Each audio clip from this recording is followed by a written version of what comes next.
Simone Rodriguez sat in her rental car across the street from what used to be her house, watching the scene unfold with the detached interest of someone watching a movie.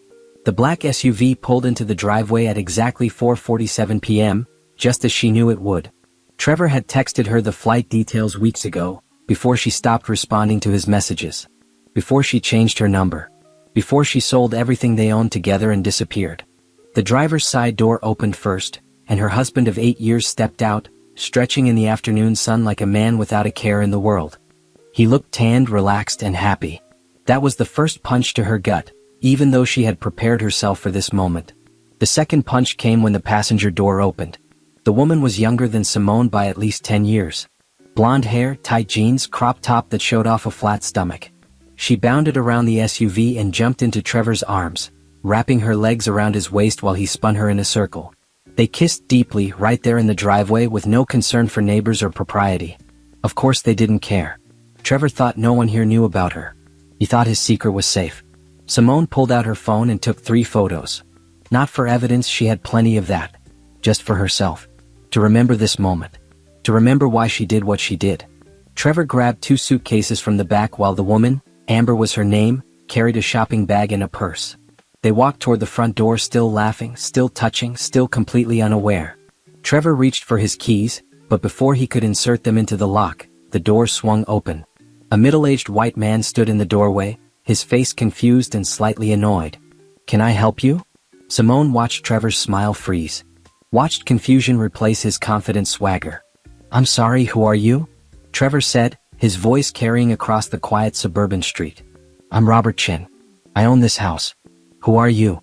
"You own?" "No, there's been a mistake. This is my house. My wife and I bought this house 5 years ago." "Your wife?" The man looked past Trevor at Amber, who had taken a step back. "Are you Simone Rodriguez?" "No, I'm." "Who's Simone?" Amber's voice went shrill. Robert pulled out his phone. "I'm calling the police.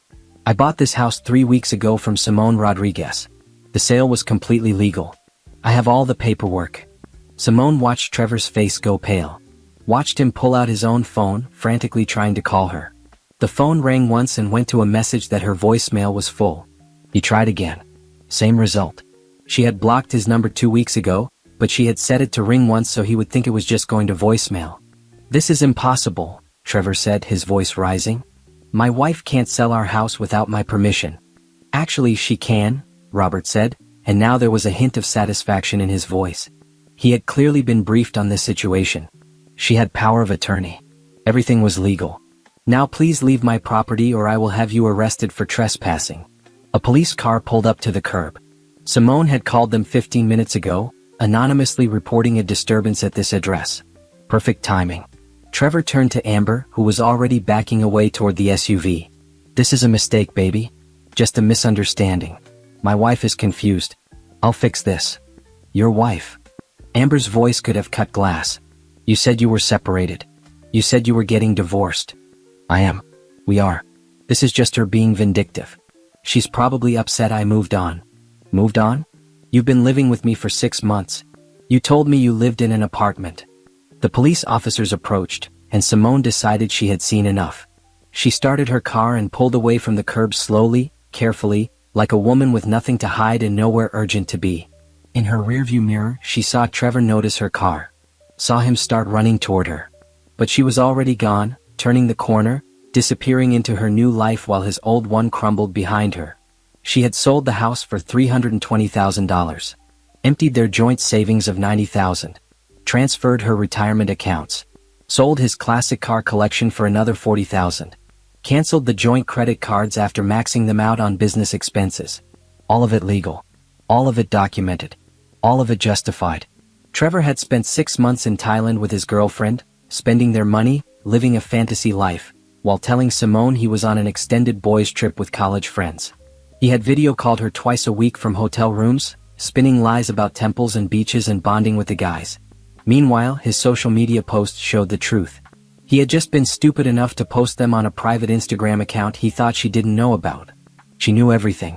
The private investigator she hired had given her a full report. Trevor and Amber had met on a dating app 8 months ago. They had been planning this trip for 6 months. He told Amber he was separated and getting divorced. Told her he lived in a small apartment and was rebuilding his life. Meanwhile, he was still sleeping in bed next to Simone every night until the day he left for his trip. The lies were so massive, so elaborate, that Simone almost admired the effort. Almost. Her phone buzzed. A text from her lawyer. Everything went as planned? Perfect, she typed back. He just found out. Good. He'll probably try to contact you through me next. I'll forward the divorce papers. Simone drove to her new apartment in the downtown area, 15 miles from the suburban house where she had wasted 8 years of her life. The apartment was small but modern, with floor-to-ceiling windows and a view of the city skyline. It was hers alone. No shared decisions. No compromises. No lies. She poured herself a glass of wine and sat on her balcony, watching the sun set over the city. Her phone buzzed again. Trevor had found her email somehow. The message was exactly what she expected. What did you do? Call me now. This is insane. You can't just sell our house. I'm calling my lawyer. You're going to regret this. She deleted it without responding.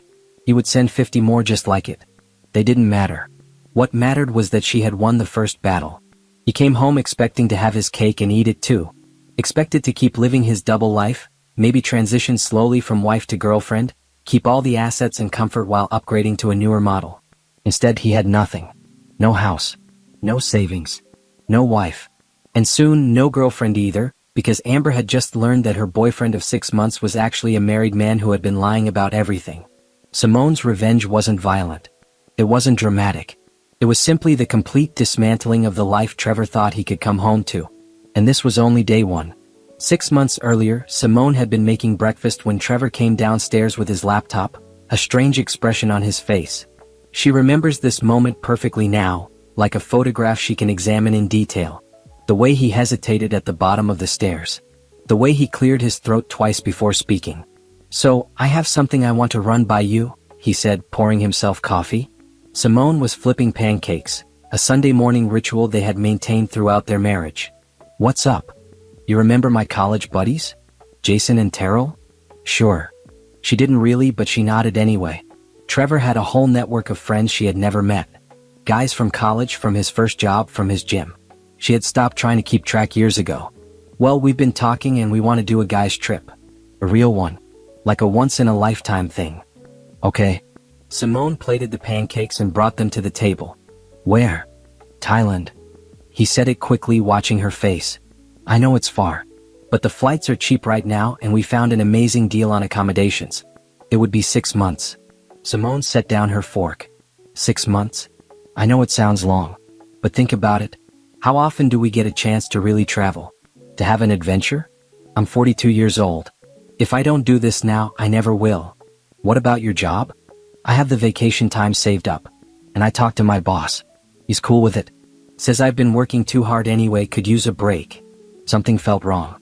Simone couldn't identify what exactly, but there was a sensation in her stomach like swallowing something sharp. 6 months in Thailand. With Jason and Terrell. And a few other guys. Maybe 5 or 6 of us total. We'd move around, see different cities. Really immerse ourselves in the culture. And I'm supposed to just stay here alone for 6 months? Trevor reached across the table and took her hand. His palm was warm, familiar. She had held this hand for 8 years. I know it's a lot to ask. But you could visit. We'd video chat every day. And think about it, babe. When I get back, I'll be refreshed. Ready to focus on us. Maybe we finally start trying for that baby you want. The baby comment was manipulative and Simone knew it even then. They had been talking about children for 3 years. Trevor always had a reason to wait. Too much work stress. Not enough savings. Let's just enjoy being married for a while longer. Now he was dangling it like a carrot. 6 months of freedom for him and then maybe he would give her what she wanted. She should have said no right then. Should have recognized the absurdity of the request. What kind of man leaves his wife for 6 months to vacation with friends? What kind of marriage survives that? But Simone had spent 8 years being the understanding wife. The supportive partner. The woman who didn't make waves. So she swallowed her concerns and said, okay. If this is important to you, then go. Trevor's face lit up. Really? You're serious? Yes. Go have your adventure. He came around the table and hugged her so hard she could barely breathe. You're amazing. I love you so much. This is going to be great for us, I promise. 2 weeks later, he was on a plane. Simone drove him to the airport at 5 in the morning, still half asleep. Trevor was buzzing with excitement, checking his phone constantly, fidgeting with his luggage. At the departure gate, he kissed her goodbye with what seemed like genuine affection. "I'll call you when I land," he promised. "And we'll video chat every night." Every night might be hard with the time difference. "Okay, every few days then. But I'll text you all the time. Keep you updated on everything." He didn't. The texts were sparse and impersonal. "Just landed. Jet lagged. Checked into the hotel. It's nice. Going to explore the city today." No details. No personality. Like he was checking items off a list. The video calls were worse. They happened twice a week, always from hotel rooms that looked identical. Beige walls, generic artwork, a bed in the background. Trevor would be showered and dressed, smiling at the camera, telling her about temples and markets and amazing food. But something was off. His stories didn't have weight. He would describe an incredible day of sightseeing but couldn't remember specific details when she asked questions. "How was the Grand Palace?" she asked during one call. "Amazing. So much gold. Really incredible architecture." "What was your favorite part?" Probably the main temple area. Just really impressive." It was the answer of someone who had looked at pictures online, not someone who had actually been there. The breaking point came 3 months in. Trevor called on a Tuesday evening, her Wednesday morning. He was cheerful, maybe too cheerful, talking about plans to visit a beach town in the south. Mid-sentence, Simone heard a woman's voice in the background. "Baby, did you want coffee?" Trevor's face froze for half a second. "Hold on," he said, then the camera went black. She could still hear audio. "I'm on the phone. Can you just give me a minute?" "Oh, sorry. I didn't know you were talking to one of the guys." The camera came back on. Trevor was smiling, but his eyes were different. Harder. "Sorry, room service." "That was a woman," Simone said. "Yeah, the hotel staff here are mostly women. She was asking about towels." "She called you baby." "What?" "No, you misheard. The connection is bad sometimes." "Trevor, I heard her clearly." "Look, I don't know what you think you heard, but you're being paranoid. I'm here with the guys. We're having a good time. That's it." They argued for 10 more minutes before Trevor claimed the Wi-Fi was cutting out and ended the call. Simone sat in her empty house, her heart pounding, knowing with absolute certainty that her husband was lying to her. She hired the private investigator the next day. His name was Dennis, a retired police officer who specialized in infidelity cases. He had kind eyes and a no-nonsense attitude. "I'm going to be honest with you, Mrs. Rodriguez. If your husband is cheating, I'll find proof. But sometimes people don't want to know the truth. Are you sure you're ready for whatever I find?" "I'm ready," Simone said. It took Dennis 2 weeks.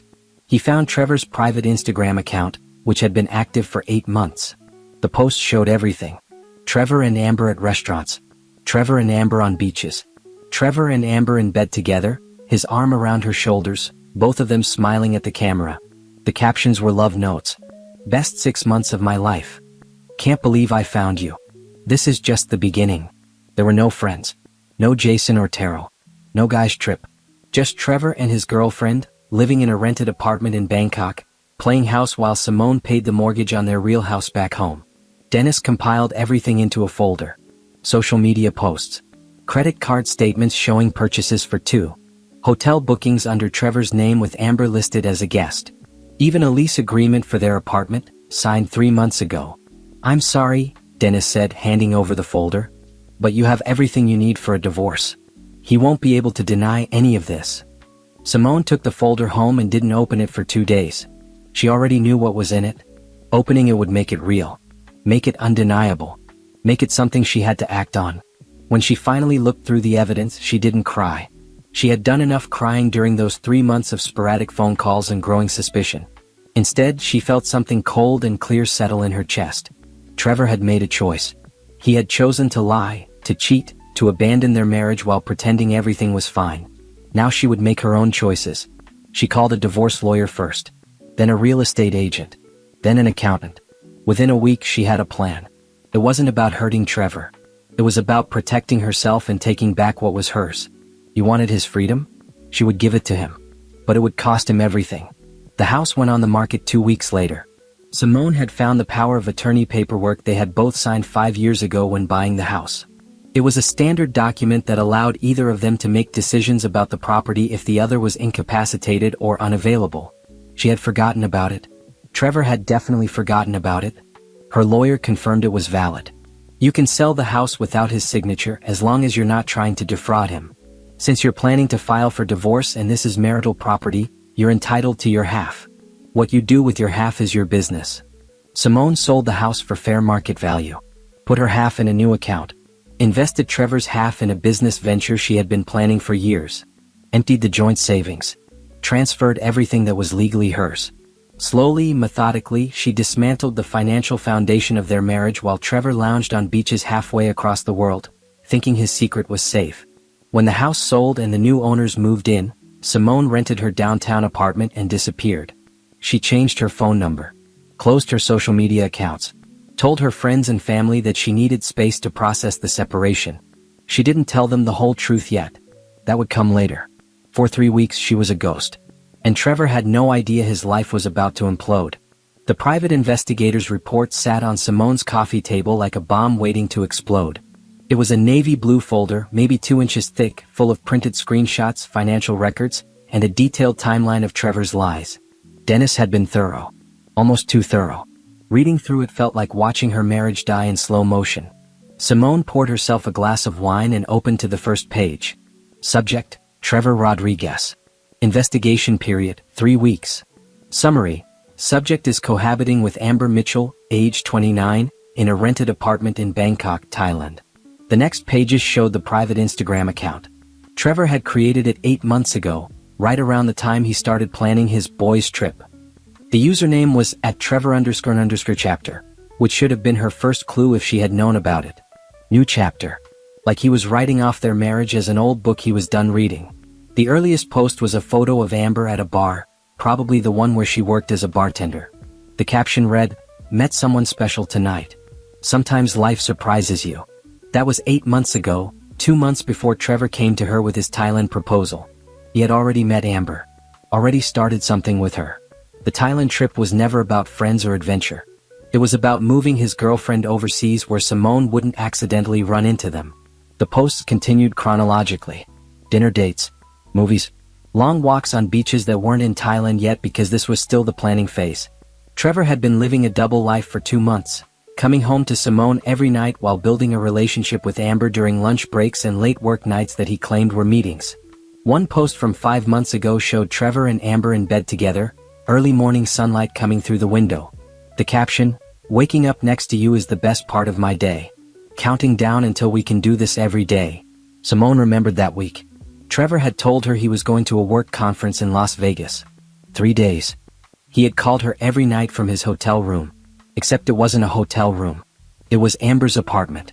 The background in one of the Instagram photos matched the background in their video calls. She refilled her wine glass and kept reading. Dennis had tracked their flights.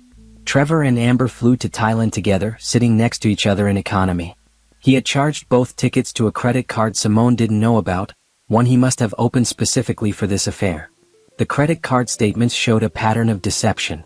Jewelry purchases, romantic restaurants, hotel rooms, all charged to this secret card, all hidden from the joint finances he shared with Simone. The apartment lease in Bangkok was in both their names. Trevor and Amber had signed a 6-month lease with the option to extend. The rental agent had sent cheerful emails to Trevor's personal email address, welcoming them both and offering recommendations for expat couples. Expat couples? He was introducing Amber as his partner. Not his girlfriend, not his mistress, but his partner. As if Simone didn't exist. The timeline Dennis created was devastating in its detail. Every day for the past 3 months, showing where Trevor had been and what he had posted. Beach days, temple visits, cooking classes. He was living the romantic adventure Simone had always wanted them to take together. She had begged him for years to travel with her. Just a week in Europe, she had said. A long weekend in Mexico. But Trevor always claimed he didn't have the time, didn't have the vacation days, didn't want to spend the money. Turns out he did want to travel. Just not with her. The social media posts told another story too. Amber didn't know Trevor was married. Her own Instagram account, which Dennis had also pulled, showed a woman who genuinely believed she was in a committed relationship with a single man. Her captions referenced Trevor's difficult divorce, his small apartment, his fresh start. She posted supportive messages about being there for him during hard times. She truly thought she was helping him rebuild his life after a marriage ended. Trevor had lied to both of them. Different lies, but both designed to get what he wanted. He told Simone he needed a boys' trip, that he would come back refreshed and ready to start a family.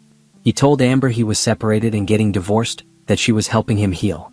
In reality, he was using them both, keeping Simone as his stable home base while playing out a fantasy life with Amber. Dennis had included a note at the end of the report. In my professional opinion, Mr. Rodriguez is conducting what we call a soft exit. He's building a new life with Ms. Mitchell while maintaining his old life with you as a safety net. When he returns from Thailand, he'll likely file for divorce or ask for separation, claiming he found himself during his trip. This way he gets to keep the moral high ground of being the one who grew apart, rather than the one who cheated.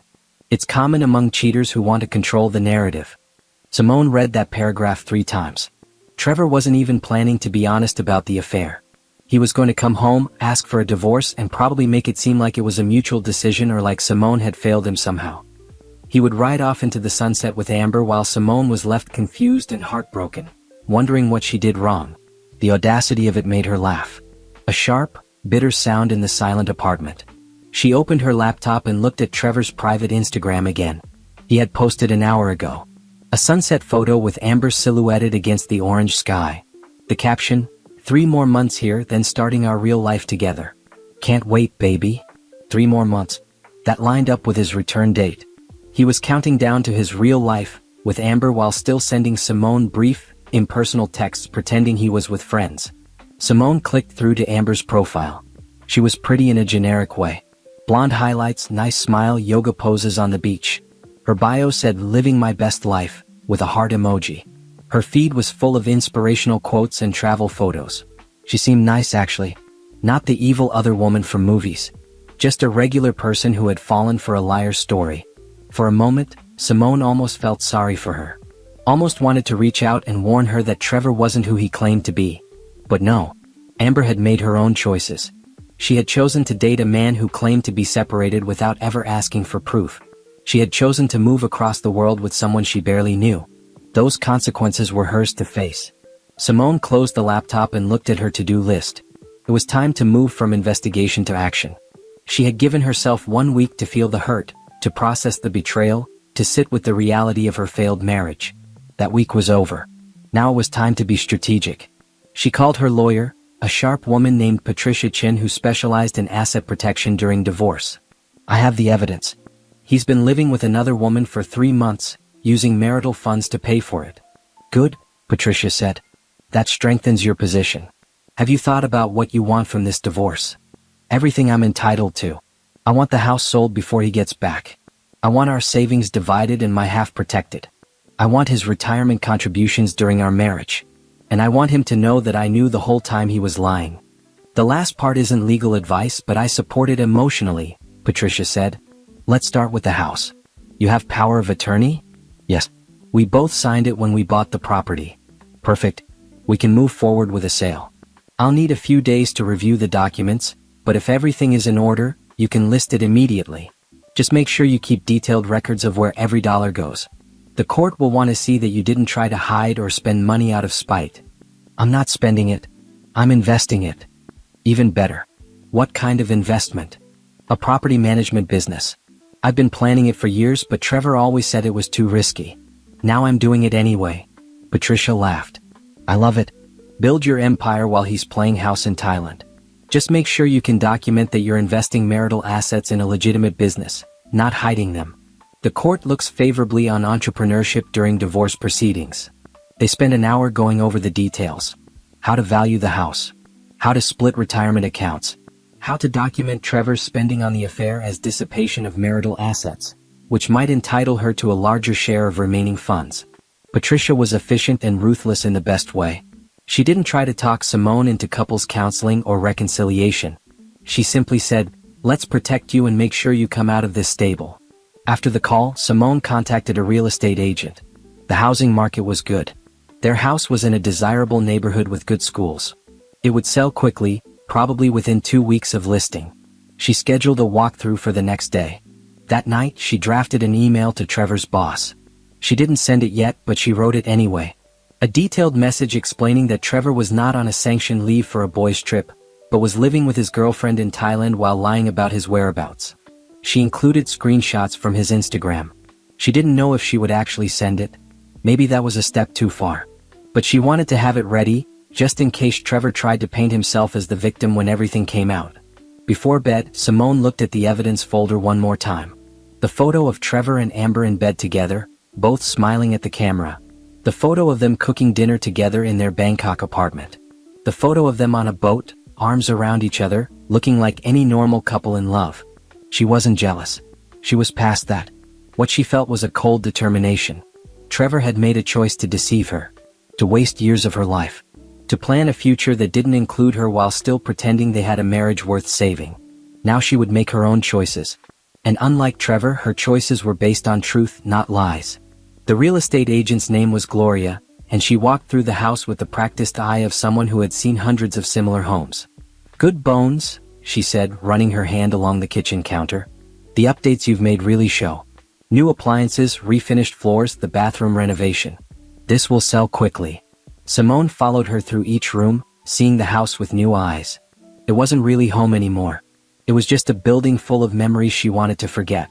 The living room where she and Trevor used to watch movies on Friday nights. The bedroom where they slept side by side for 8 years. The spare room that was supposed to become a nursery someday. All of it tainted now by the knowledge that Trevor had been planning his escape the whole time.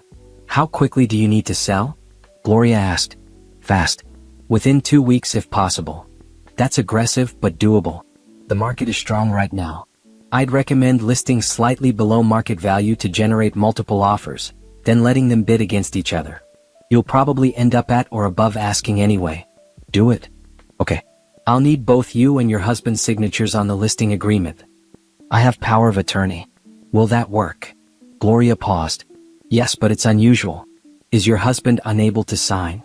"He's traveling. Out of the country for several months. We agreed I would handle the sale." It wasn't exactly a lie.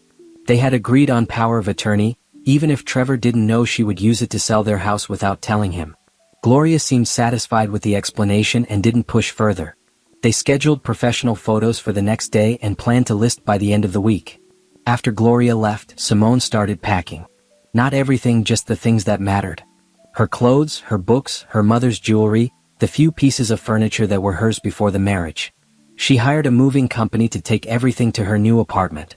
The rest, the shared furniture and decorations, would stay for staging.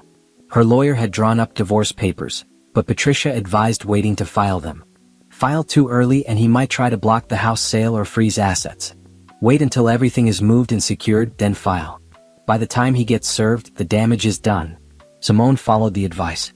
She opened new bank accounts in her name only, transferred her half of their savings. Canceled joint credit cards after using them one last time to pay for her business startup costs. She consulted with an accountant about forming an LLC for her property management company. Every action was legal, documented, and designed to protect her future. The business idea had been percolating for years. Simone had a degree in business administration and had worked in property management before marriage. When she married Trevor, he convinced her to take a job at his company doing administrative work. It paid well and meant they could carpool together, he said. Be a team. But it also meant she gave up her career plans to support his. Now she was taking them back.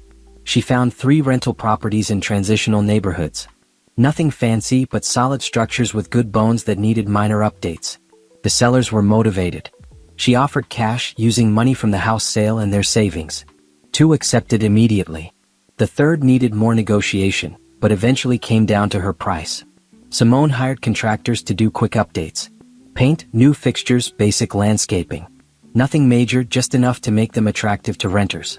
She listed them online and had applications within days. Young professionals looking for affordable housing in up-and-coming areas. She screened carefully, checked references, required first and last month's rent plus security deposits. Within 3 weeks of starting, she had 3 properties, 6 tenants, and positive monthly cash flow. It wasn't huge money yet, but it was hers. A foundation she could build on. The consulting business was slower to start but more personally satisfying. Simone created a website offering divorce planning services for women. Financial organization, asset protection, emotional support resources. She didn't advertise herself as a lawyer or therapist, just someone who had been through it and could help others navigate the process. Her first client came through a friend's referral. A woman named Tanya who had just discovered her husband's affair and didn't know where to start. Simone met her at a coffee shop and walked her through the basics. Document everything. Open separate accounts. Consult a lawyer. Don't move out of the house until advised to do so. Protect yourself first, feel your feelings later. Tanya cried through most of the meeting, but by the end she had a plan. She paid Simone $200 for 2 hours of consultation, which felt like both too much and not enough for what they had discussed. But it was a start. The house sold in 9 days. 3 offers, all above asking price. Simone accepted the highest one with the shortest closing timeline. The buyers were a young couple expecting their first baby, excited about the neighborhood schools and the big backyard. Simone felt a pang of sadness for the life she thought she would have. The baby who would never play in that yard. Then she pushed it aside. That life was Trevor's fantasy, not hers. She was building something real now. Closing was scheduled for 2 weeks out. Simone had everything timed perfectly. The new owners would take possession exactly 3 days before Trevor's scheduled return. He would come home to strangers living in his house with no warning and no explanation beyond a forwarding address for a lawyer's office. She knew he would be furious, would feel betrayed, which was almost funny given what he had done. But she also knew he had no legal standing to fight it. Everything she did was within her rights. The power of attorney was valid. The house was marital property she was entitled to sell. The money was going into legitimate investments in her personal account. Patricia had reviewed every step. He might try to claim you're hiding assets or acting out of spite, Patricia warned. But as long as you can document everything and show you're not trying to defraud him, you're fine. You're entitled to protect yourself during a separation. That's what this is. It's not a separation. It's a divorce. I just haven't filed yet. Exactly. Smart move. The week before closing, Simone allowed herself one moment of doubt. She sat in the empty house, boxes stacked in every room, her life reduced to cardboard and tape. Was she being too harsh? Should she have tried to talk to Trevor first, given him a chance to explain? But then she remembered the photos. Trevor and Amber in bed together. The captions about their real life, starting soon. The lies he had told her for months. The boys' trip that never existed. The friends who weren't there. The future he was planning without her while still sleeping next to her every night until he left. No, she wasn't being harsh. She was being smart. Trevor had made his choices. Now she was making hers. Closing day arrived. Simone signed the paperwork, transferred the deed, and watched $320,000 hit her new account. Her half went into savings. Trevor's half went into her business LLC. She would pay him back his share when they divorced, minus what he spent on Amber and the affair. Patricia assured her the court would see it as fair. That night, she changed her phone number. The only people who had the new one were her lawyer, her accountant, her mother, and a few close friends. Trevor was not on the list. If he wanted to reach her, he could go through Patricia. She posted one thing on social media before deactivating her accounts. A simple photo of a sunrise with the caption, "New Beginnings." Then she logged out for the last time. That part of her life was over. 3 days later, right on schedule, she drove to the old neighborhood and parked across the street from the house. She watched Trevor's SUV pull up at 4:47 p.m. Watched him get out with Amber. Watched them approach the front door with suitcases and smiles, completely unaware their fantasy was about to crash into reality. She watched Robert Chin open the door. Watched Trevor's face change from confusion to panic. Watched Amber take a step back as she realized the man she moved across the world for had lied about everything. Watched the police arrive. Watched Trevor try to run after her car as she drove away. And for the first time in 6 months, Simone smiled. Simone's new apartment became her command center. The small second bedroom, which she had initially thought would be storage space, transformed into an office. She bought a desk, a comfortable chair, and a large whiteboard for planning. On the whiteboard, she listed her goals: 3 properties by month 1, 5 properties by month 6, 10 by year end. Consulting business profitable within 3 months. She was ahead of schedule on the properties. 3 rentals were already generating income. The tenants were good, paying on time, taking care of the spaces. Simone created systems for everything.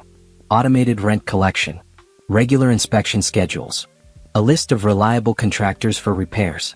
She treated it like a real business, not a hobby, which made all the difference.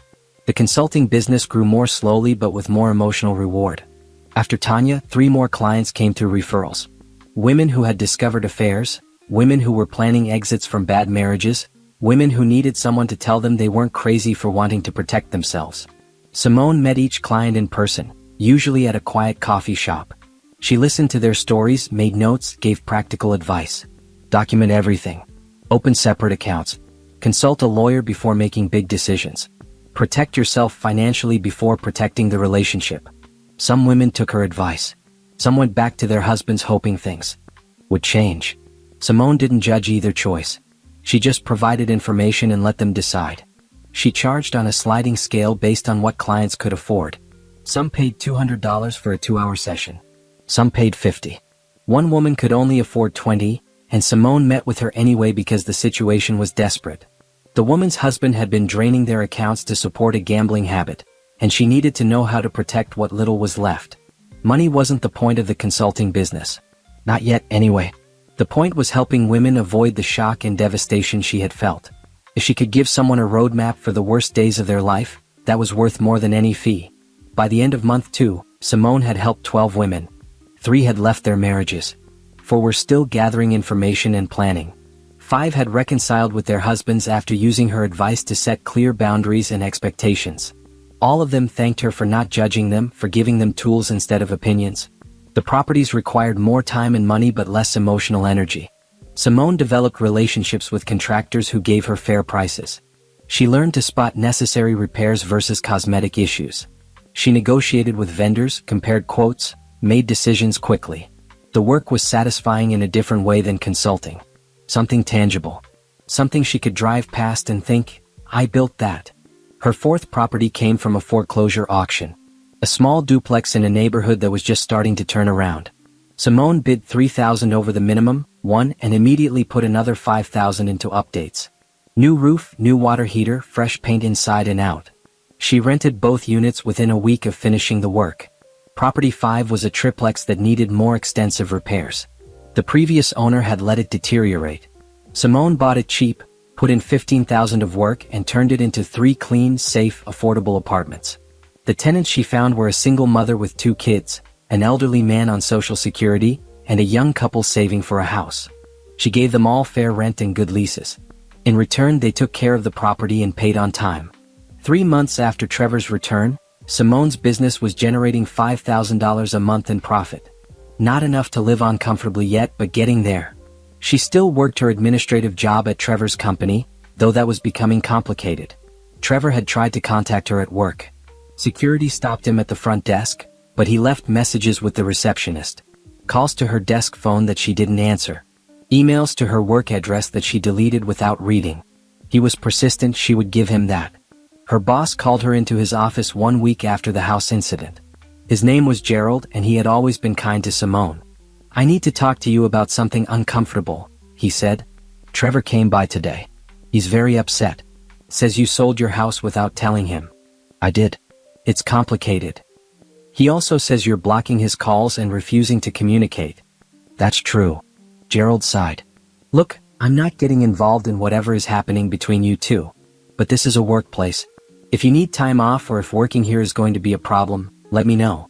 I'll do what I can to support you. Thank you. I'm actually planning to resign soon. I'm starting my own business. Really? What kind of business? Simone told him about the properties and the consulting. Gerald listened, nodded, seemed genuinely interested. That's impressive. You've done all this in 3 months. I've been planning it for years. Just finally had the push to actually do it. Well, if you need a reference or any help, let me know. And between you and me, I always thought you were too talented for administrative work. It was a kind thing to say. Simone left his office feeling lighter than she had in weeks. She gave her notice the next day. 2 weeks, professional and polite. On her last day, her co-workers threw a small goodbye party in the break room. Cake, cards, wishes for good luck. Several women pulled her aside to ask about her consulting business. Apparently word had spread. She gave them her card and told them to call if they needed anything. Trevor was not at the party. Simone learned later that he had taken extended leave. She wondered if he still had a job at all or if the months in Thailand had cost him more than just his marriage. With no day job, Simone dove fully into her business. She found properties 6 and 7 in the same week. Both needed work, both were in good locations. She was getting better at spotting opportunities, at knowing what to pay and what to walk away from. Her contractor team was solid now. They knew her standards and worked efficiently. The consulting business expanded in an unexpected direction. One of her clients was a lawyer who specialized in family law. She was impressed with Simone's knowledge and practical advice. Have you ever thought about doing this professionally? Like, getting certified as a divorce consultant or financial planner? I don't have the credentials. You could get them. There are programs. And honestly, you're already doing the work. You might as well get paid properly for it. Simone looked into certification programs. Found one that was self-paced and affordable. Started studying in the evenings after handling property management tasks during the day. The material was interesting. Some of it she already knew from experience. Some of it was new and useful. 4 months after Trevor's return, Simone's life looked completely different. She woke up in her own apartment, drank coffee on her own schedule, spent her days building something she was proud of. The properties were doing well. The consulting was growing. She had started the certification program and was already halfway through. She had also started dating, sort of. Nothing serious yet, just coffee meetings and casual dinners with men she met through friends or business connections. It felt strange at first, like she was betraying Trevor even though he had betrayed her first. But gradually the guilt faded. She wasn't married anymore, even if the divorce wasn't finalized yet. She was allowed to move forward. One of the men she dated was Jerome, an architect who had designed renovations for one of her properties. He was kind, funny, easy to talk to. They had dinner 3 times before he kissed her goodnight, a gentle kiss that didn't push for more. Simone liked that about him. He seemed comfortable taking things slow. "Can I ask you something?" Jerome said during their 4th date. "You seem like you're in the middle of something big. A transition or something. Is this a good time for you to be dating?" "Probably not," Simone admitted. "But I'm doing it anyway." "Fair enough. I just want to make sure you're okay. You seem strong but also like you're carrying a lot." "I'm carrying exactly as much as I can handle." "Okay. But if that changes, tell me. I'm not going anywhere." It was the right thing to say. Simone relaxed into the relationship, letting it develop naturally without pressure or expectations. They saw each other once or twice a week.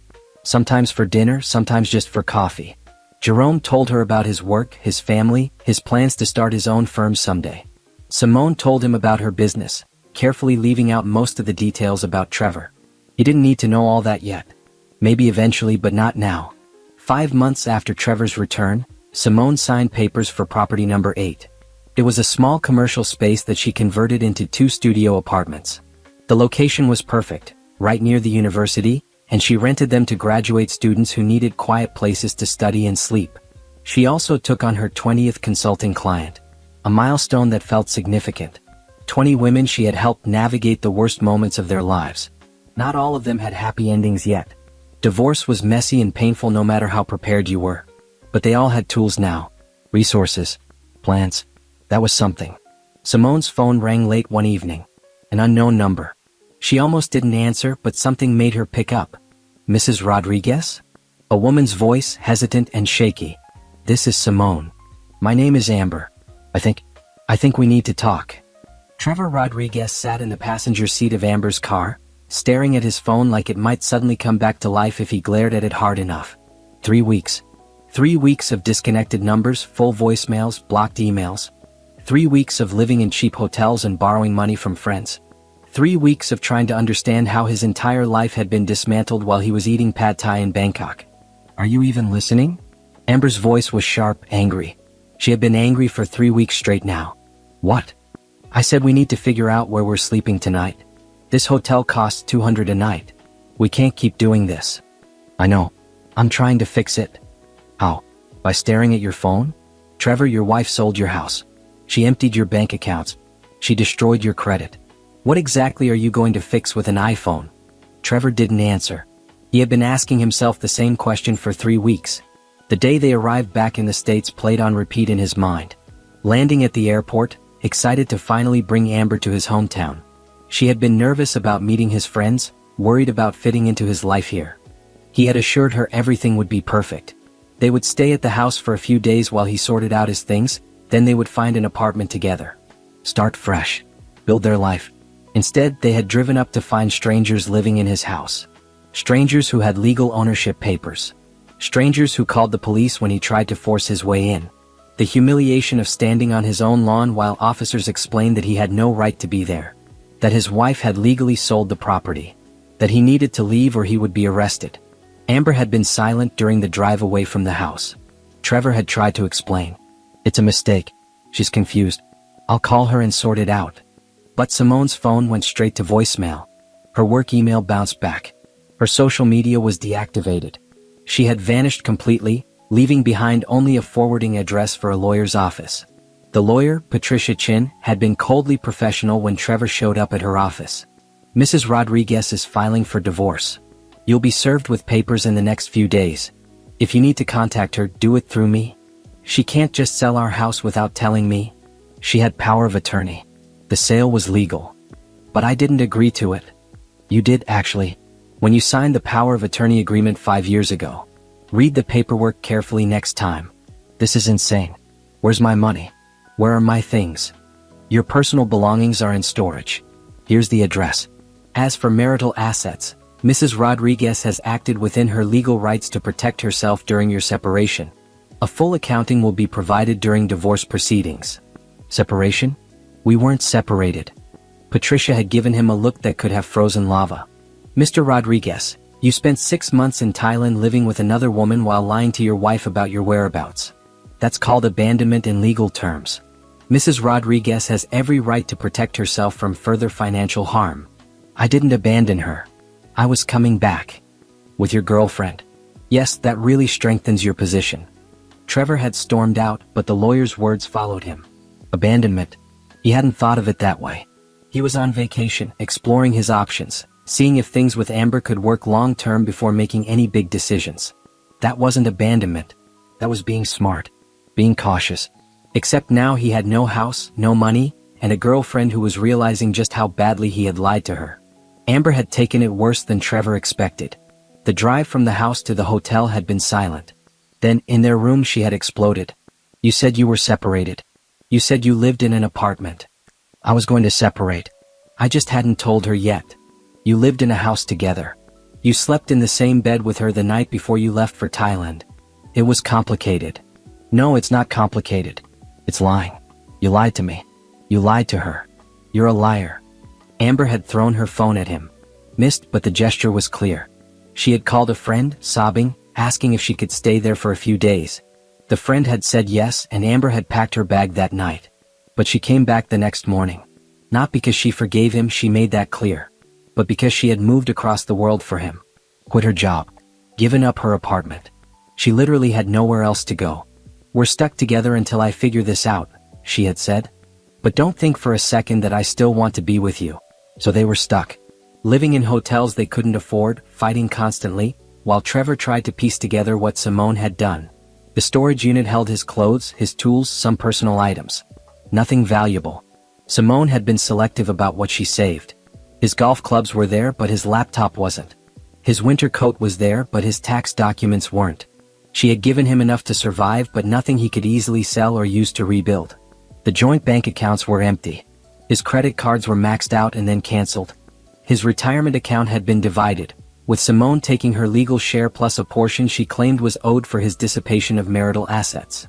His lawyer, a bored-looking man named Rick who charged $300 an hour, explained that dissipation meant spending marital money on an affair. She's claiming you spent about $30,000 on Amber. Hotels, flights, rent for the apartment in Bangkok.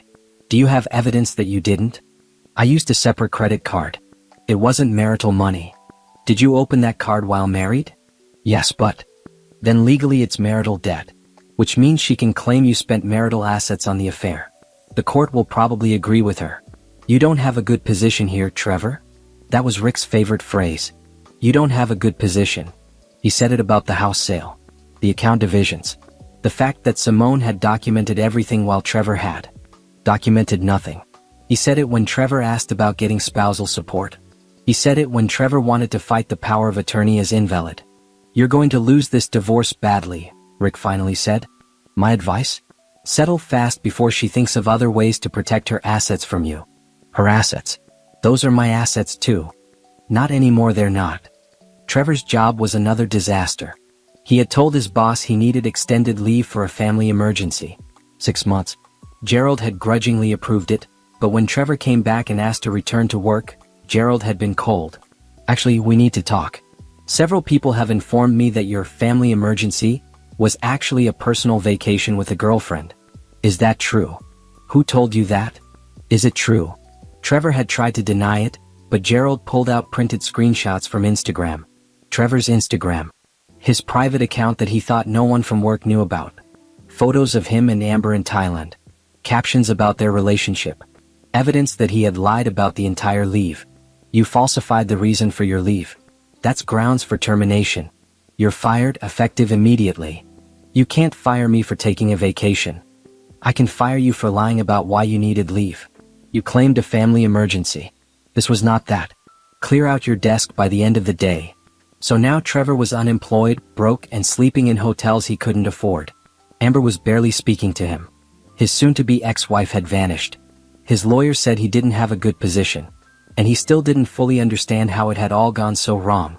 He had planned everything so carefully. 6 months in Thailand to test the relationship with Amber. If it worked, he would come home and ask Simone for a divorce, claiming they had grown apart. If it didn't work, he would come home and pretend the trip had given him perspective on how much he loved his wife. Either way, he kept his financial security, his house, his life. But Simone had figured it out. Somehow she had known. And instead of confronting him or begging him to stay, she had simply erased him from her life. Sold everything. Moved on.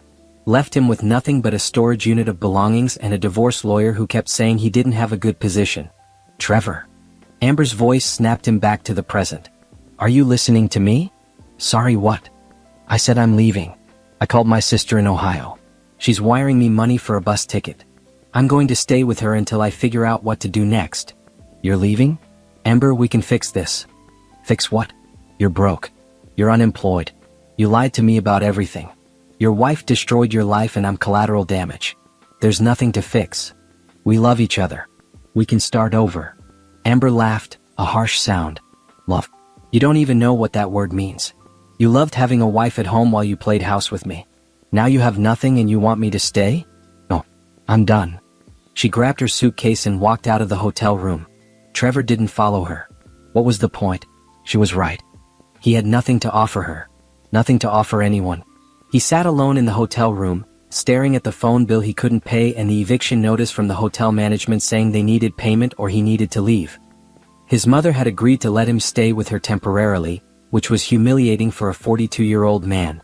But it was better than being homeless. Trevor thought about Simone. Tried to picture where she was now. What she was doing. Whether she felt guilty about destroying his life. But he couldn't picture it. He realized he had never really known her. Not really. He knew she was reliable, predictable, boring. The kind of wife who wouldn't make waves. Who would accept his excuse about a boys' trip without questioning it. Turns out she was none of those things. She was smart, strategic, and apparently ruthless when pushed. She had outplayed him completely, and he hadn't even known they were playing a game until he had already lost. His phone buzzed. A text from his mother. The guest room is ready. Come whenever. Trevor packed his one suitcase and checked out of the hotel, leaving the bill unpaid. They could send it to collections. Add it to his list of problems. He drove to his childhood home in his SUV, which would probably be repossessed soon since he couldn't make the payments. Every aspect of his life was falling apart, and he had no idea how to stop it. As he pulled into his mother's driveway, Trevor allowed himself one moment of pure hatred for Simone. She had done this. She had destroyed everything out of spite. Out of revenge. It was cruel and vindictive and wrong. But even as he thought it, a small voice in his head whispered the truth. She had only protected herself from his lies. Everything she did was legal. Everything she did was in response to his choices. If he had been honest, if he had asked for a divorce before starting something with Amber, none of this would have happened. He ignored that voice. It was easier to be angry at Simone than to accept his own responsibility.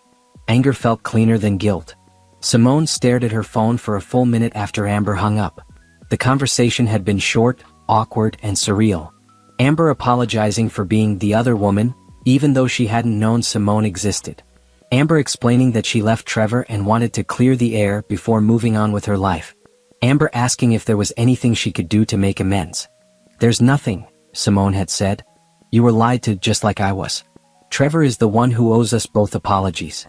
He won't apologize. He thinks he's the victim. Of course he does. They had talked for 20 more minutes. Amber shared her side of the story. How Trevor approached her at the bar where she worked. How he told her he was recently separated and looking for a fresh start. How they started dating and he seemed like a good guy who had just gotten out of a bad marriage. How he suggested moving to Thailand together, making it sound like an adventure. I was so stupid, Amber said, her voice thick with tears. I believed every word. I moved across the world for a man I barely knew. That doesn't make you stupid. That makes you trusting. He's a good liar. Do you hate me? Simone considered the question. A month ago maybe she would have. But now, no. I hate what happened. I hate that Trevor hurt both of us. But you didn't know about me. How could I hate you for that? The call ended with Amber thanking her and apologizing again. Simone sat in her apartment afterward, processing the strange turn her life had taken. Her husband's mistress had called to apologize. It was almost funny. But it also confirmed what Simone suspected. Trevor was spinning a narrative where he was the victim. Where Simone had overreacted and destroyed his life out of spite. Where his affair was justified because the marriage was already over in his mind. It was classic cheater logic. Rewrite history to justify your actions. She called Patricia the next morning. Amber contacted me. Trevor's girlfriend? Yes. She wanted to apologize. Also said Trevor is telling everyone I destroyed his life unfairly. Of course he is. Men like him never accept responsibility. How do you want to handle it? I don't. I just wanted you to know in case it becomes relevant to the divorce. It won't. We have documentation. His narrative doesn't matter. But I do have some updates for you. The divorce papers were served yesterday. Trevor signed them without contesting. Really? His lawyer probably told him he had no legal standing to fight. The power of attorney is valid, the house sale was legal, and we have evidence of his affair and financial misconduct. Fighting would just cost him lawyer fees he can't afford. So it's done? Almost. The court needs to review and approve the settlement. Could take a few months. But yes, essentially it's done. You're getting the house sale proceeds, your retirement account, your business assets. He's getting his retirement account and his personal belongings. The dissipation of marital assets claim was accepted, so you're also getting $20,000 from his share as compensation for money he spent on the affair. Simone let that sink in. It was over. The marriage she had invested 8 years in was officially ending. She waited for sadness or regret or grief. Instead she felt relief. Thank you, Patricia. You're welcome. And for what it's worth, you handled this perfectly. You protected yourself legally while taking the high road emotionally. A lot of people can't do that. After hanging up, Simone sat in her office and looked at her whiteboard. Her goals were nearly met. 7 properties owned and rented. Consulting business with steady clients. Certification program almost complete. In 6 months she had built more than she built in 8 years of marriage. Her phone rang again. Jerome this time. Hey, I was thinking about grabbing dinner tonight. You free? Actually, yes. I have some good news to share. Oh yeah? What's that? My divorce is finalized. Well, almost. The papers are signed. There was a pause. I didn't know you were married. Simone closed her eyes. She had been avoiding this conversation, letting Jerome think she was just a woman starting a business and living her life. But he deserved to know the truth. I should have told you sooner. Can we talk about it at dinner? Sure. But Simone, it's okay. I figured you had your reasons for not sharing. That evening, Simone told Jerome everything. The affair, the lies, the 6 months of planning her escape while Trevor played house in Thailand. The house sale, the business launch, the strategic dismantling of her old life while building a new one. Jerome listened without interrupting, his face thoughtful. That's a lot, he finally said. You've been through a lot. I have. And I should have told you earlier, but I wasn't ready to talk about it yet. When did all this happen? Trevor came back 3 months ago. But I found out about the affair 6 months ago. So it's been 9 months of chaos. And you started a business, bought properties, helped other women going through divorces, and somehow managed to date me. That's impressive. Or crazy. No, impressive. But I have to ask, are you sure you're ready to be dating? Not that I want to stop seeing you, but I don't want to be a rebound or a distraction from dealing with your marriage ending. Simone appreciated his honesty. I've been dealing with my marriage ending for months now. The divorce is just a formality. And you're not a rebound. You're something good in the middle of something hard. If that makes sense. It does. Okay, then I'm in. For whatever this is. Just promise you'll tell me if it gets too complicated. I promise. They finished dinner and went for a walk along the waterfront. Jerome held her hand, and Simone let herself enjoy the simple pleasure of being with someone who knew her story and still wanted to be there. It wasn't love yet, but it was something. Something real. 2 weeks later, Trevor showed up at Simone's apartment building. She didn't know how he found her address. Maybe he hired his own investigator. Maybe he sweet-talked someone at her old office. Either way, security called her before letting him come up. "Do you want me to remove him?" the security guard asked. "No, I'll come down." Simone rode the elevator to the lobby with her heart pounding. This was the first time she would see Trevor since discovering the affair. She had imagined this moment 100 times. Sometimes she yelled at him. Sometimes she broke down crying. Sometimes she just walked away without a word. When the elevator doors opened, she saw him standing near the front desk. He looked terrible. Thinner, paler, older somehow. His clothes were wrinkled and his hair needed a cut. He looked like a man who had been sleeping badly for months. "Simone," he said, his voice rough. "Trevor." They stood there for a moment just looking at each other. Simone waited for him to speak first. She had nothing to say to him that wasn't already said through her actions and through Patricia. "Can we talk? Please? We can talk here. I'm not letting you come upstairs. This is private. Then talk quietly." Trevor glanced at the security guard, who was pretending not to listen but definitely listening. "Fine. I need to understand why you did this. Why you sold our house without talking to me. Why you emptied our accounts. Why you destroyed everything. I protected myself from a husband who lied to me for months. That's why. I was coming back. I was going to explain everything." "Explain what? That you spent 6 months living with your girlfriend while telling me you were on a boys' trip? That you used our money to fund your affair? That you were planning to divorce me but wanted to wait until you were sure your new relationship would work out?" Trevor flinched. "It wasn't like that. It was exactly like that. I have screenshots of your Instagram. I have credit card statements. I have the lease for your apartment in Bangkok with both your names on it. Don't insult me by pretending you were doing anything other than exactly what you were doing. Okay, I cheated. I'm sorry. But selling the house, taking all the money? That was extreme." Simone laughed, a sharp sound. "Extreme? You abandoned me for 6 months. You lied to my face every time we talked. You spent thousands of our dollars on another woman. And when I protected myself legally, you think that's extreme. I didn't abandon you. I always planned to come back. To divorce me. You planned to come back to divorce me. That's not better, Trevor. That's worse. At least if you had been honest, I could have started dealing with it months ago. Instead, you kept me in limbo while you played house with Amber. Is that what this is about? Revenge? No. It's about survival. You tried to leave me with nothing while you started a new life. I just made sure that didn't happen."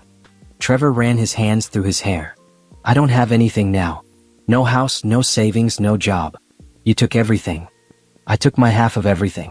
You still have your retirement account and your personal belongings. You just don't have me anymore, and you don't have the safety net of our marriage while you explore other options. So what am I supposed to do now? Figure it out. The same way I had to figure it out when I discovered my husband was living a double life. I need help, Simone. I need money to get back on my feet. Get it from Amber. Or from your parents. Or from a bank. But not from me. We're done." "Just like that? 8 years and you're just done? You were done 6 months ago when you moved to Thailand with your girlfriend. I'm just catching up." Trevor's face crumpled. For a moment, Simone thought he might cry. Part of her wanted to comfort him, old habits dying hard. But she stayed where she was, cold and unmoved. "I'm sorry," Trevor finally said. "I know it doesn't change anything, but I'm sorry. You didn't deserve what I did." "You're right. I didn't. Can we at least be civil? During the divorce proceedings? We are being civil. I'm not fighting you for more than I'm entitled to. I'm just taking what's mine and protecting it. If you want civil, then accept the settlement and move on." "I already did. I signed the papers." "Good. Then we're almost done here." Trevor looked at her for a long moment. "You're different. Harder. I grew up. That's what happens when your world falls apart. You either break or you get stronger. I chose stronger. I guess you did." He turned toward the door, then stopped. "For what it's worth, I did love you. I don't know. I got confused." "You weren't confused. You were selfish. There's a difference." He left without responding. Simone watched him go, feeling nothing but relief that it was over. The security guard gave her a sympathetic look. "You okay, ma'am?" "I'm perfect," Simone said and meant it. Trevor's mother, Caroline, was not the type of woman who said, "I told you so." She was the type who said it with her eyes while maintaining perfect silence. For 3 weeks, she had been saying it every time she looked at her son sleeping on her couch, unemployed and broke at 42 years old. "There's eggs in the fridge if you want breakfast," she said one morning, setting her coffee cup down with more force than necessary. "Thanks, Mom." "And the classifieds. You might want to look at the job listings." "I am looking." "Looking isn't working. You've been here 3 weeks. You need income." Trevor closed his laptop, where he had been scrolling social media instead of job sites. "I'm trying. It's not easy to find something in my field right now." "Then find something not in your field. Retail, food service, I don't care. But you need to contribute. I can't support you indefinitely." It was the closest she had come to actual criticism. Trevor knew she was disappointed in him. His father had died 5 years ago, and before he died, he had told Trevor to take care of his mother and his wife. Trevor had managed to fail at both. He pulled up job sites and started applying to positions he was overqualified for. Assistant manager at a clothing store. Front desk clerk at a hotel. Stockroom associate at a warehouse. The applications asked why he was interested in the position, and Trevor lied fluently. Looking for a fresh start. Passionate about customer service. Eager to join a growing team. None of it was true. He just needed money. His phone buzzed with a call from an unknown number. He almost didn't answer but answered anyway. "Mr. Rodriguez? This is Amanda from Valley Credit Union. I'm calling about your vehicle loan. You're 3 months behind on payments." "I know. I'm working on it. We need to arrange a payment plan or we'll be forced to repossess the vehicle." "Can't you give me another month?" "Sir, you've already had 2 extensions. I need payment by the end of this week or we'll send a recovery agent." Trevor hung up and stared at his SUV through the window. It was the last nice thing he owned. Once they took that, he would be completely broke. No car, no house, no savings. Just a middle-aged man living with his mother and working retail. His phone rang again. This time it was Amber. "What do you want?" he asked, his voice harsh. "I'm calling to tell you I'm suing you." "What?" "You owe me money. I loaned you $8,000 over the past 6 months. I kept records. You said you'd pay me back after you sold the house. Well, the house is sold and you have money somewhere. I want mine." "I don't have any money. Simone took it all." "That's your problem, not mine. I'm filing in small claims court next week. You'll be served soon." She hung up. Trevor threw his phone across the room, not caring when it hit the wall and cracked the screen. Amber was suing him. His car was being repossessed. His mother was disappointed. His wife had destroyed his life. Everything was falling apart and there was no way to stop it. That night, Trevor went through his storage unit looking for anything valuable he could sell. His golf clubs brought $200 at a pawn shop. His old gaming system got $50. A watch his father gave him went for $300. It wasn't enough to save the car, but it would cover a few necessities. He drove around the city afterward, looking at the house where he used to live. A different family lived there now. Kids' toys in the yard. A minivan in the driveway. The life he was supposed to have, occupied by strangers. He felt a surge of hatred for Simone so strong it made his chest hurt. Then he drove past her apartment building. He didn't stop, just slowed down enough to see the building. Modern, nice, expensive. She was living well while he struggled. It wasn't fair. None of it was fair. His phone, cracked screen and all, buzzed with a text from a number he didn't recognize. "Got your number from a mutual friend. Heard you're looking for work. We're hiring at Mike's Sporting Goods.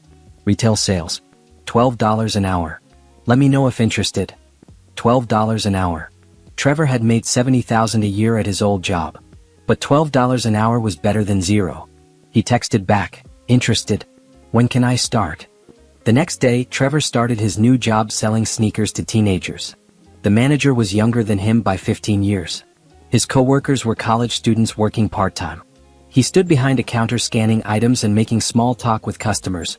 A bright orange polo shirt that said, "Team Member," stretched across his chest. It was humiliating. Every person who came through recognized someone who used to have a real job, a real life. Now he was selling them running shoes and pretending to be cheerful about it. But it was money. After taxes and accounting for his mother's request for rent, he was netting about $1,500 a month. Barely enough to survive. Not enough to save. Not enough to rebuild. The repossession agent came for his SUV 2 weeks into the retail job. Trevor watched from his mother's kitchen window as they loaded it onto a truck and drove away. His mother stood next to him, silent as always. But he felt her disappointment like a weight. "I'll get another car," he said. "Something cheaper. More affordable." "With what money?" "I'm working now, Trevor." She turned to face him. "What happened to you? You used to be responsible. You had a good job, a good wife, a good life. How did you end up here?" "I made some mistakes." "Some mistakes?" "You abandoned your wife to live with another woman. You lied to everyone. You destroyed your marriage. Those aren't mistakes. Those are choices." It was the most she had said about the situation since he moved in. Trevor wanted to argue, to explain that it was more complicated than that. But she was right. They were choices. Bad ones. The small claims court summons came a week later. Amber was indeed suing him for $8,000 plus court fees. Trevor couldn't afford a lawyer. He would have to represent himself and somehow convince a judge that he didn't owe the money. Except he did owe it. He had borrowed from Amber repeatedly, always promising to pay her back later. She had receipts and text messages proving it. He called Rick, his divorce lawyer, for advice. "What do I do?" "Settle. Offer a payment plan. The judge will probably order one anyway since you can't pay in full." "I can't afford any payments. I make $12 an hour." "Then you're going to have a judgment against you which will tank your credit score even further. My advice? Get a second job." Trevor hung up and pulled up job sites again. He started applying to night positions. Security guard. Overnight stock crew. Delivery driver. Anything that would give him enough income to survive and pay off his debts. 2 months after returning from Thailand, Trevor's life had been reduced to this. Working 2 jobs, living with his mother, dodging phone calls from creditors, and watching his ex-wife build an empire while he scraped by. The fantasy life he thought he was building with Amber had completely crumbled. The security he thought he had with Simone was gone. He had nothing and no one to blame but himself. He thought about calling Simone, apologizing more sincerely, begging for help. But he remembered her face in the lobby. Cold, unmoved, done with him completely. She wasn't going to help. She had moved on. Built something new. Left him behind without a second thought. At night, lying on his mother's couch, Trevor replayed every decision that led here. Downloading that dating app. Messaging Amber. Lying about Thailand. Coming home expecting to have it both ways. If he could go back and change any of it, he would. But he couldn't. He could only move forward, one $12 hour at a time. The divorce was finalized 6 months after he signed the papers. Trevor received a copy of the decree in the mail.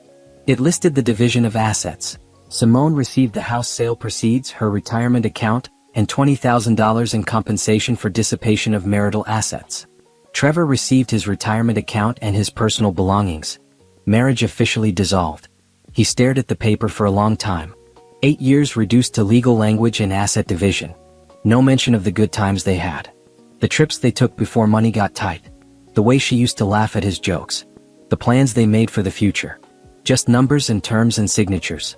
Trevor filed the divorce decree in a drawer and went to work. What else could he do? His life had fallen apart. The woman he cheated with was suing him. The woman he married was thriving without him. And he was alone, working retail, living with his mother, paying for choices he couldn't undo.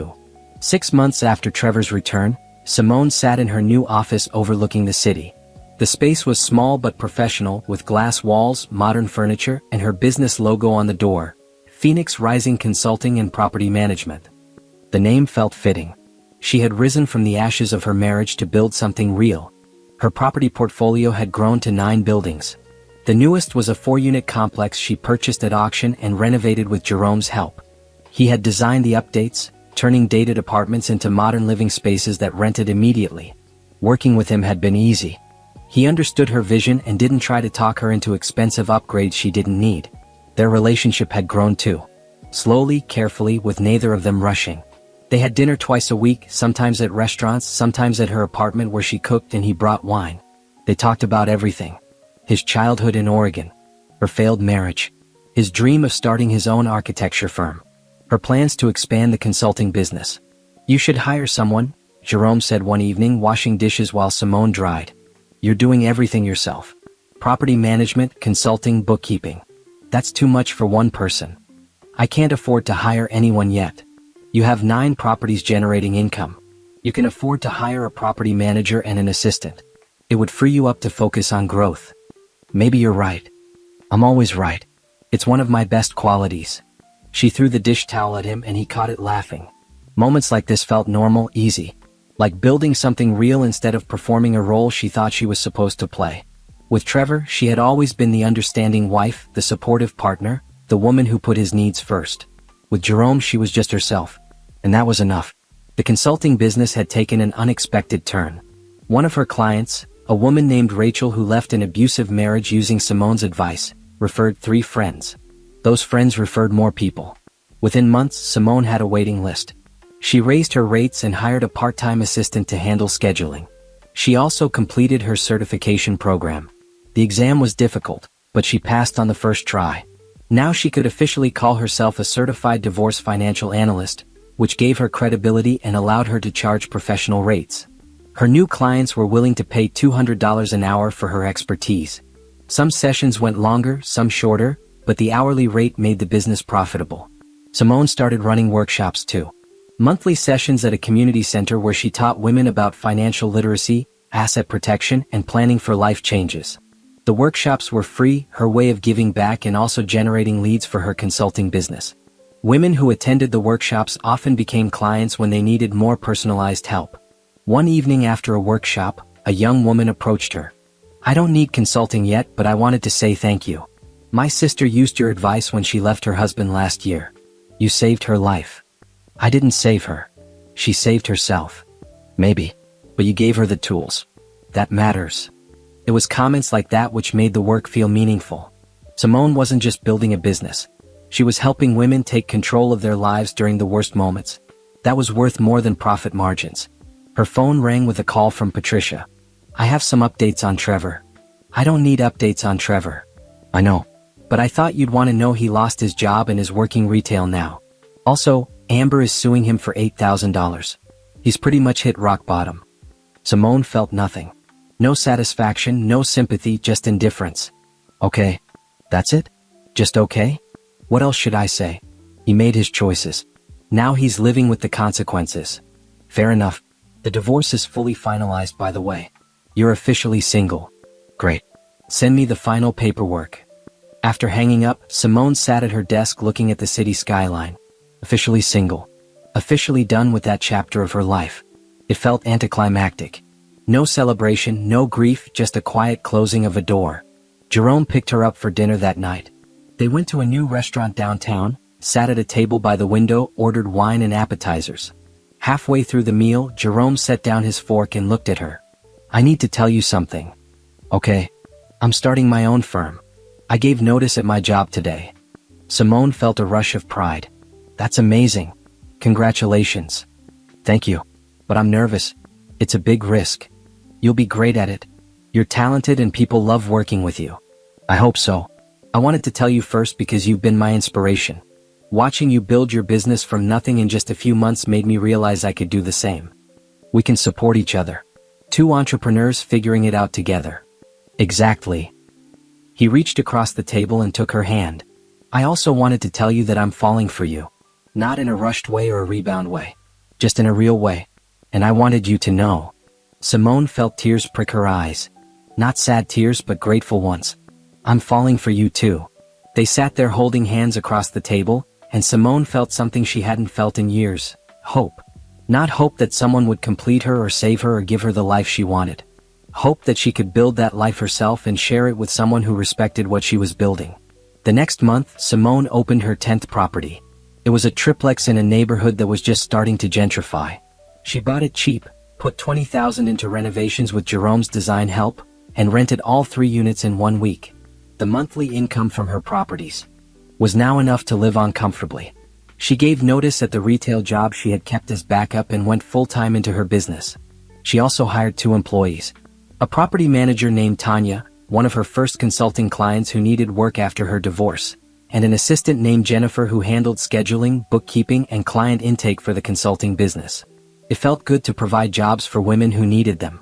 To build something that wasn't just about her success but about creating opportunities for others. On her 6-month business anniversary, Simone threw a small celebration at her office. She invited her employees, her clients who wanted to come, Jerome, her mother, and a few close friends. Someone brought champagne. Someone else brought a cake that said, "Congratulations, Phoenix Rising." Her mother pulled her aside during the party. "I'm proud of you. I know this year was hard. But look at what you built. Thanks, Mom. Your father would be proud too. He always said you were the strongest person he knew. I didn't understand what he meant until now. Simone hugged her mother, holding on longer than usual. The past months had been a blur of motion, of doing and building and surviving. She hadn't stopped to process any of it. But now, standing in her office surrounded by people who cared about her and supported her work, she felt it all. The grief for her failed marriage. The anger at Trevor's betrayal. The pride in what she had accomplished. The hope for what came next. Jerome found her on the balcony later, looking at the city lights. You okay? Yeah. Just thinking.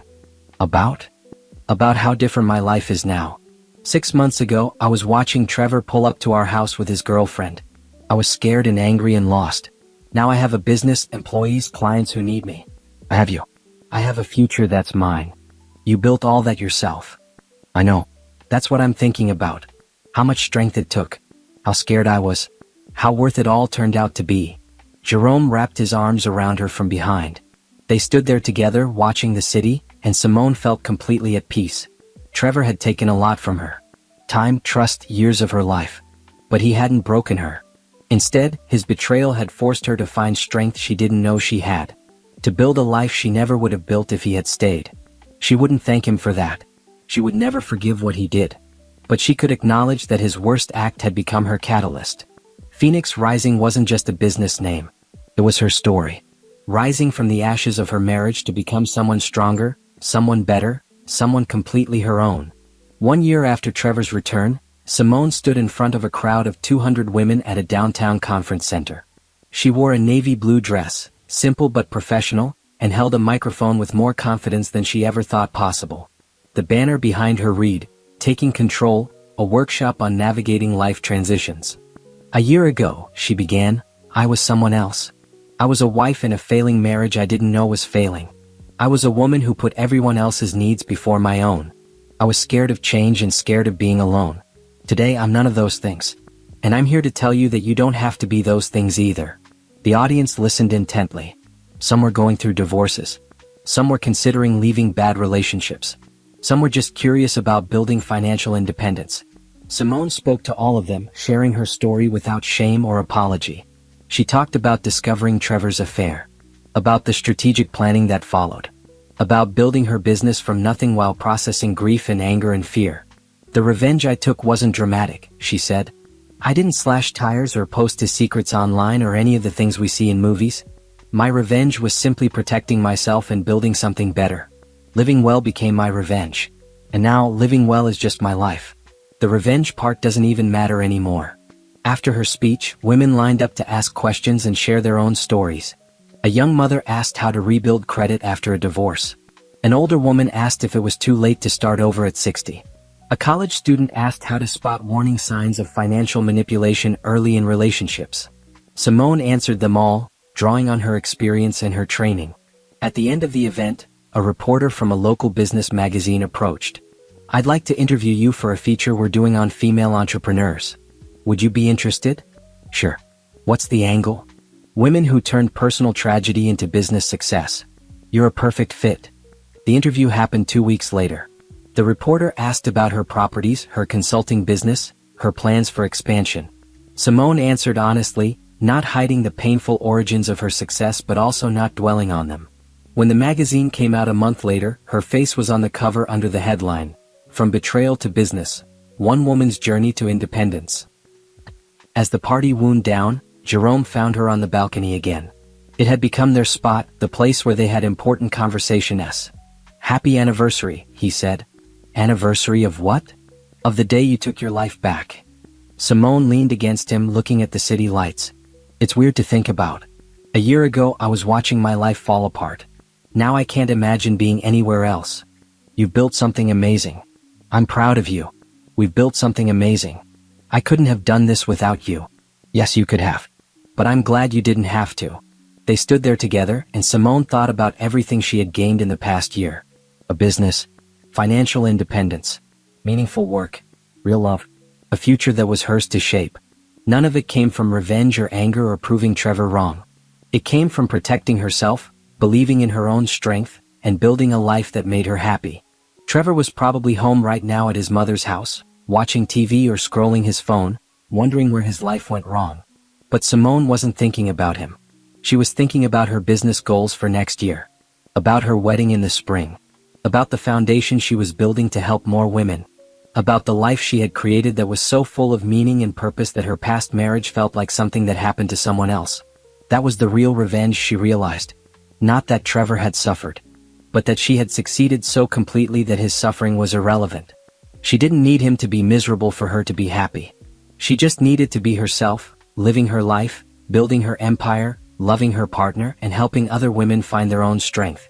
The phoenix had risen.